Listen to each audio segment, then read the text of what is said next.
Today you have 2 billion social media accounts, and for the first time ever in December 2014, people are spending on average around the world more time on social media than they are spending watching television for the first time. And I think that's amazing. It's a huge opportunity for brands. When I told my daughter, who's 13, about that, she looked at me and said, "Obviously, Dad." So brands have a choice. They can let social media remain at the periphery, stay in the local markets in an uncoordinated way, or they can find some way to pull it all together globally and coordinate it and leverage it in a much more powerful manner. Brands can take advantage of this change, of this massive change, with what's being called today newsrooms. Newsrooms is something for now.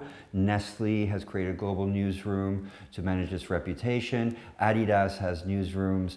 You see brands like Burberry in the luxury space that have created a global kind of catwalk that you can follow and participate in wherever you are in the world at any time. Red Bull has a purely social media strategy linked to events around the world. These brands have gained enormous competitive advantage this way. But most brands today are not nearly there.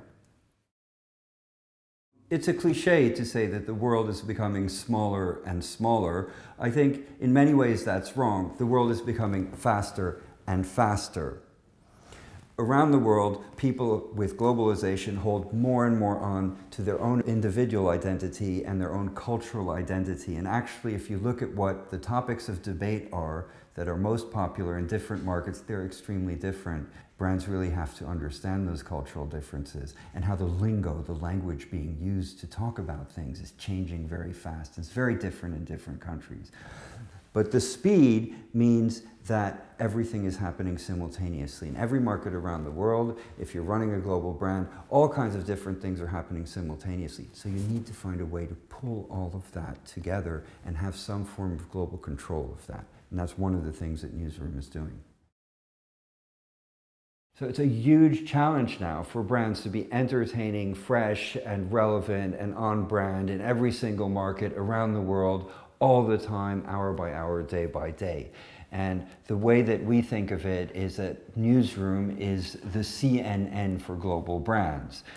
The only difference is it's about sharing positive brand stories, the best, greatest positive brand stories around the world, and containing the negative. And what we want to do is to help our clients and to help global brands make sure that this moment is not a tripping point, but a tipping point that will lead to further success for them.